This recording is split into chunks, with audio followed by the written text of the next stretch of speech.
people of the world, welcome back to my channel. This is your first time, please don't forget to subscribe and like my video. Today guys, I'm so excited kasi kasama ko yung friend ko. Nag-road trip kami from Austin. Well, actually nakatira kami sa Leander. Pupunta kami ng Houston kasi guys, nasamahan ko siya sa kanyang oath-taking para sa dual citizenship. Yay! So ito yung friend ko guys. Excited! Siya ang driver. Ayan. Hi everyone! Ayan. So anyways, ang topic natin ngayon is how to apply for dual citizenship. Okay? So let me tell you first yung story ko guys. So bali ako, nag-dual citizenship ako matagal na. It was 2012. Kasi noong 2012, nag-decide kami na pupunta sa Philippines to stay there for 2 years. So buong pamilya kami. At that time, yung anak ko, minor pa lang siya. Pero sabi nung last time na pupunta kami ng Philippines last year, sinabi doon sa immigration pagpasok namin, yung anak ko daw, hindi na daw siya dual. I don't know why, kasi daw, nag-adult na siya. So anyhow, different topic na yon. So ngayon ang malalaman nyo kung paano yung process at magkano ang binayad, kung ano ba talaga yung, I guess, personal reason bakit gusto namin or mag-dual citizenship. So ako, kaya ko namin gusto mag-dual kasi siyempre, nasa age na rin kami na nagpe-prepare na kami for retirement, and then gusto na namin, siyempre eventually talaga, doon kami sa Philippines talaga mag-stay. So, yung before guys, yung process, doon sa LA pa kasi kami nakatira noon, ang process ng pag-apply ng dual citizenship noon, kukuha ka ng form, pipilapan mo yung form, hindi pa lahat computerized eh. And then, mag-appointment ka rin. So, parang pupunta ka dun sa consulate, Philippine consulate, magbabayad ka. At the time, parang less than, ang bayad namin, less than, parang $58, ganun. Tapos hintayin mo, tapos ibigyan ka nila ng pag-oath-taking ka, bibigyan ka ng certificate. So, yung process na yon, it will take you parang half a day kasi mag-wait ka doon. Hindi lang naman kasi ikaw eh, marami pa kayong nag-apply, may appointment tong araw na yon. Pero ngayon, since 2025 na, tatanungin ko si Lynn kung ano ang kanyang, ano ang mga requirements. Kasi, basta drive ka lang ha, siya ang driver, o yan o. Okay, be, first of all, bakit gusto mo maging dual? Syempre, para makapag-stay sa Pinas ng medyo matagal-tagal, wala kang limit. So, that's why I decided na mag-dual citizen. Pero ang process dito sa Houston, 2025 na, before you can go to the office at the consulate without appointment. Now, you have to send your, no, you don't have to make an appointment, but you have to send your documents, all the documents they need before they process the dual citizen.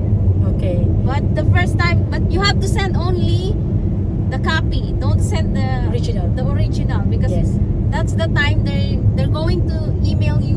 You have to go to the consulate for the oath taking, and then bring your all the original documents. So that's how it works. But you have to go to the website.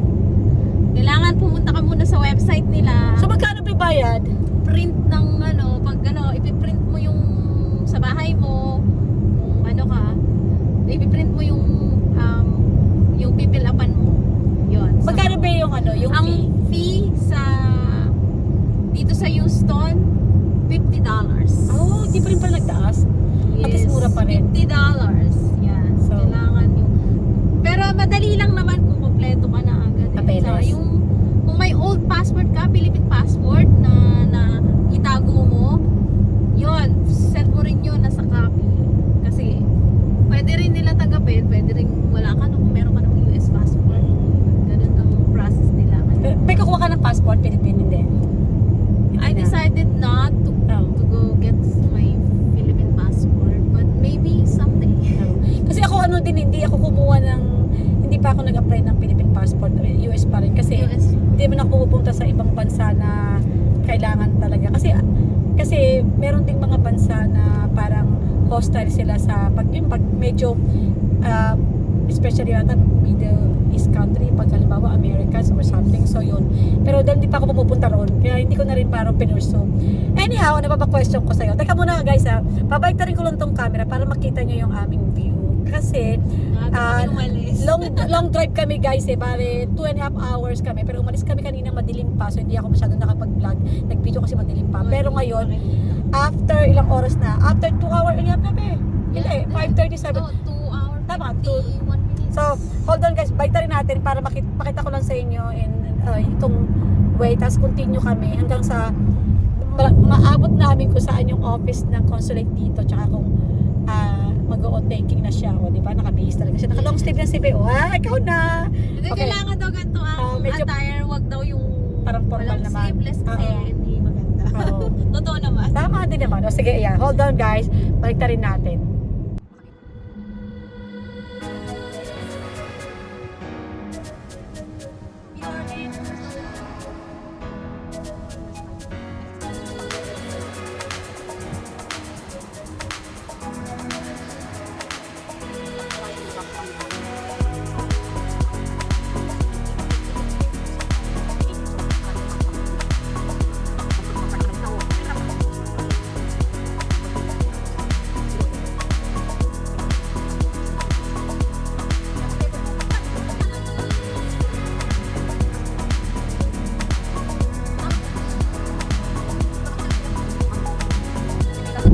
And we are back again. So, meron sinasabi mo kanina?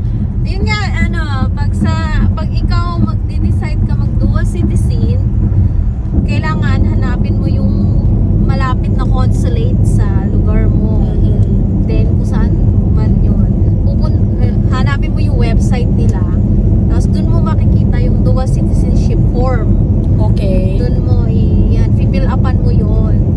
Kailangan maganda pagsulat mo, parang print, gano'n, para maintindihan nila. Kailangan clear. Ayan, and then check the documents na kailangan. Yun. Ewan ko kung sa ibang lugar, isi-send mo or pwede ka nang direct na pumunta doon. Kasi dito, kailangan is-send mo na Send, tapos pilipan. Punta ka muna sa website, hanapin mo yung ano mas malapit. For example, sa amin, kasi dito kami sa Austin, wala kaming malapit, wala sa Austin kaming walang consulate. So, medyo pinakamalapit sa amin na although malayo pa rin kasi almost 2 hours, 2 hour and a half ang drive namin is sa Houston. So, yun. So, sabi niya, basta ready ka ng requirements mo, pilipan mo, and then may ka ng appointment. So, yung appointment, yun na rin yung own taking. Walang appointment dito.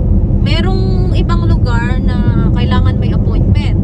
Eto sa amin, isi-send mo yung sa mail, yung mga copy documents mo sa UPS or USPS or FedEx, whatever saan mo gusto i-send. Pag natanggap nila yon, you have to wait 3 weeks, 4 weeks, ganun, or 6 weeks, ganun, 8 weeks. Yun ang pinaka at least 6 weeks ang process. And then, pagka natanggap nila yon, i-email ka nila about your time ng taking date and time. Yun. Ito yung sa akin. Yeah, kaya naka-long sleeve si Beo. Yan o, di ba? Saka dapat yung suot mo, hindi daw. Bawal yung walang bangkas. Medyo dapat may kapurmalan tayo pag mag-o-taking tayo. Kasi kakahiya naman.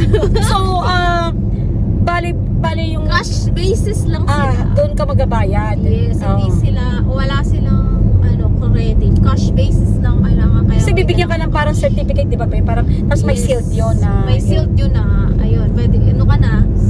Philippine, ka na naman. Dual ka na.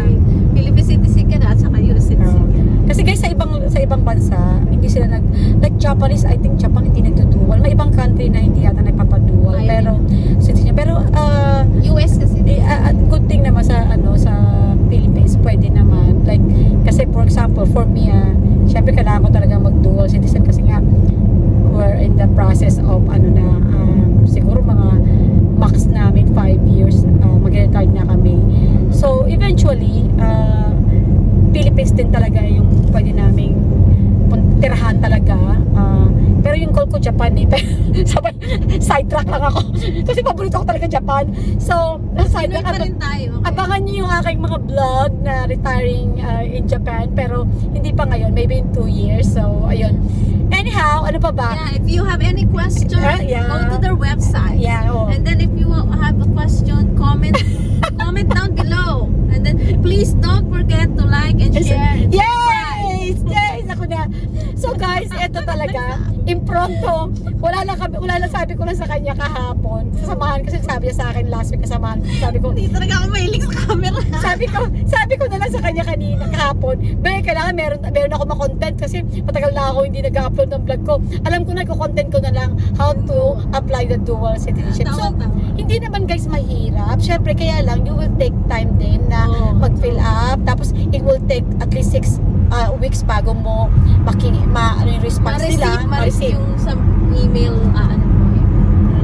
Tapos, kasi guys, yung isa sa mga parang benefits mo lang sa dual citizenship din, sabi nila ha, Pag nag-stay ka sa Minnesota. yeah, pag nag-stay ka sa Philippines ng more than 1 year or wala ka ng issue sa immigration kasi kahit na sabihin mo na, for example, for us, kahit na doon kami pinanganak, doon kami lumaki, pero dahil naging citizen na kami dito, pagpunta mo doon, foreigner ka pa rin dahil yung passport mo iba. Pero pag dual ka, pwede ka mag-stay forever and ever, tsaka pwede kang bumili ng Property yan. May That's gusto the mong- one thing. Oo, gusto mong There's bumili no limit. There's no limit. But you Yun. have to pay the tax.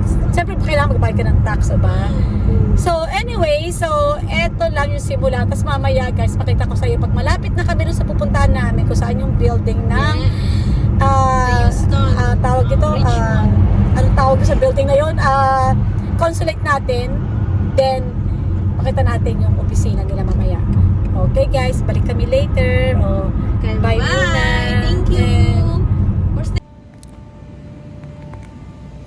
So guys, finally we are here at Philippine Embassy here in Houston. Consulate pala. Hindi pala ito embassy, consulate lang. Ayan na yung binablog ko guys. So pasok na kami.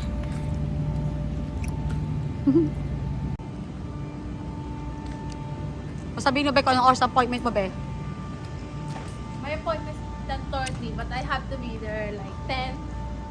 What? Half an hour? Yan ba yung address? Yan po yung address.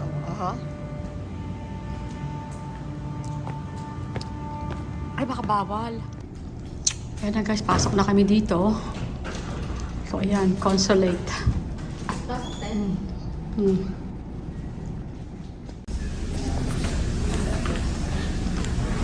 So guys, ito na yung office dito sa Houston ng consulate natin. General Philippine Houston. Yan ba?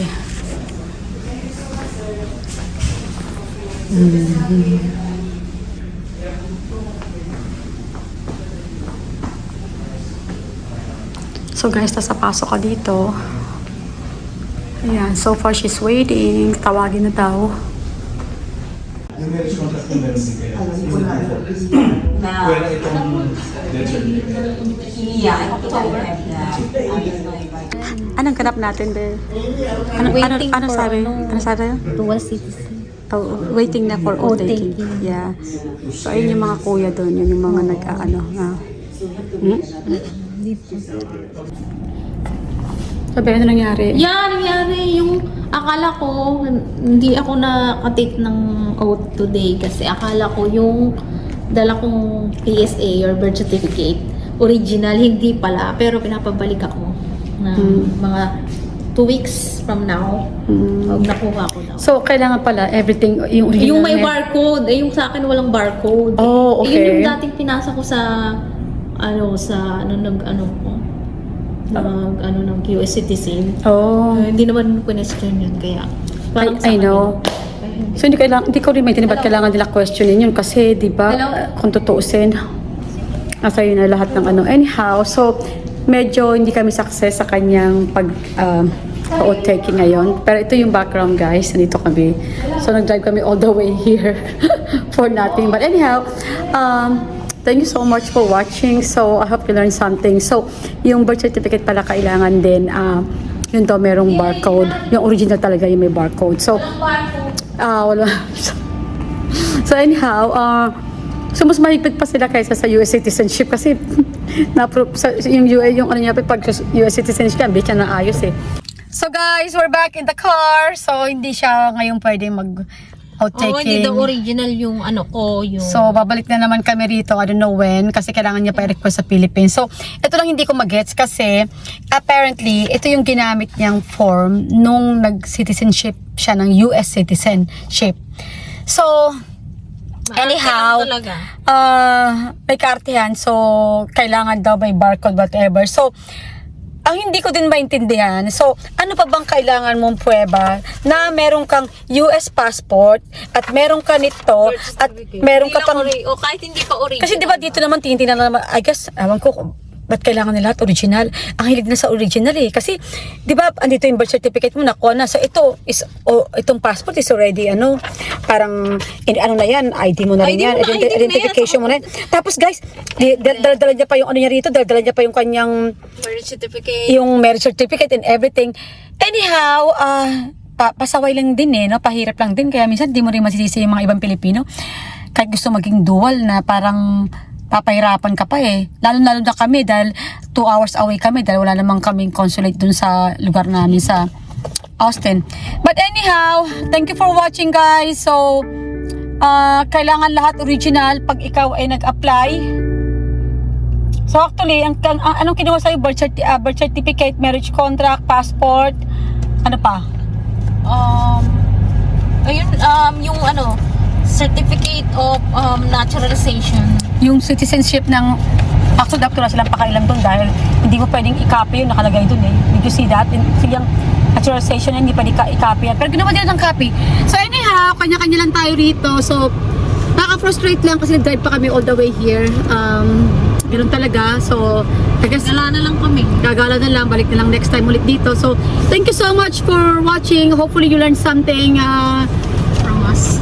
sa totoo lang guys, minsan that's why meron akong issue minsan na sa mga Pilipino rin eh. Kasi gusto nila talagang palaging pahirapan ang buhay ng kapwa Pilipino nila. Eh, di ba? Parang why do you need the original? Andito na nga yung mga copy. Kasi ito yung US passport ka. ito yung ginamit niya na nag-file siya ng citizenship. Ito yung ginamit niya, kumuha siya ng passport dito sa US. So, you know, the date of birth is there. Anyways, wala lang, makapag-complain lang. So, thank you so much and kung meron din kayong And then, excuse me, yeah, my brother told me that the one I have is the old one. That's why there's no barcode. This is the old one I have, like 2014. So, That's 24 why it's spaced out already. So, ngayon, bago They na don't naman. accept that. They shouldn't accept that because that's the old. Yeah, so kung nagbabago yung system ng Philippines, nagkakaroon ng barcode o whatsoever, so paano yung, for example, ako kinuha ko yung birth certificate ng copy ko na original nung 2015, so kukuha ka na naman ng bago, so yun ang parang hindi ko maintindihan din. So anyhow, wala lang, makapag-complain lang kami kasi wala kami makomplainan, so katulad niya, Oh, nagko-complain din, so guys, ito na, we're back. Medyo nakalma na ang aming kalooban. Ito guys, kami magagawa. ito guys, ito rin ang hindi ko maintindihan. At hindi rin niya maintindihan na nag-drive kami all the way here. Almost 3 hours ang driving namin from Austin. Kasi ito nga, di ba, pinag-apply ka online. So, sinasend mo sila yung copy ng mga requirements nila. Sana, kung hinahanap nila yung barcode sa birth certificate, di dapat sinabi nila na hindi ito yung klase ng birth certificate na kailangan namin. Hindi yung UR appointment. Ang appointment mo, it's oath-taking. Hindi ka maka-oath-taking kasi apparently, kailangan nila makita yung original. So, fine. Dinala mo lahat ng original. Pagdating mo naman dito, hindi na natatanggapin yung birth certificate. So, apparently, I don't know, a few years back, pinalitan nila kung paano pagkuha ng birth certificate, yung may barcode na. To think that yung birth certificate na ginamit niya agad, yun yung sinenya sa kanila, copy, at yun din yung ginamit niya para mag-apply siya ng kanyang passport, ng kanyang naturalization. Di ba? Parang pampahirap lang. So ngayon, ito siya. Text siya sa Pilipinas, tawagan sa Pilipinas para kuhaan siya ng birth certificate doon. Ang problema, pag kukuha ka ng birth certificate sa Pilipinas, dahil wala siya doon, kailangan niya pa magpadala ng ng authorization, whatever. Kunyari, nanay mo, kukuha. So anyhow, yun ang hindi ko rin hindi ko rin maintindihan. Bakit? But first of all, kung hindi ka nila approve na appointment ka sa parang oath-taking, bakit nila hindi ini-scrutinize yung papeles mo na copy na pinadala mo sa kanila yung nag-apply ka? So yun lang. Sana lesson for them also and for us to. Hindi naman lessons para sa kanya kasi approve, sabi you come for your tawag dito, for your oath taking. Di sana hindi siya pinapunta rito kasi Houston is like, I told you, 3 hours away from us, 2.5 hours driving, no? Sana, wag naman pagurin yung tao kasi like for me, nag-take up pa ako ng work para samahan na siya. Kung nagkatrabaho siya, nag-take up din siya ng work. So, sana, yung ating office dito, alamin din nila yung bakit mo bibigyan ng sabi mo na appointment para sa oath taking kung alam mo na hindi pala okay yung papeles, di ba? Kasi for sure, pinicturean niya lahat ng maayos yun, di ba? Hindi, iba pa lang. I sent the photocopy. Lahat nga ng photocopy, sinan niya raw. So, Nakikita nila. kung hindi yun yung kailangan niya, yung kailangan may barcode, what is, di ba, para sa akin, yung birth certificate niya, parang secondary na lang yun na parang basihan nila kasi andun na yung passport mo, andun na yung marriage contract mo, nandoon na yung marriage contract mo, andun yung birth certificate mo, andun na rin yung naturalization citizenship mo, parang, yung ba, parang, secondary na lang yun eh. Kung hindi hindi nagtugma-tugma yung date doon, but anong importance ng barcode? Yun lang.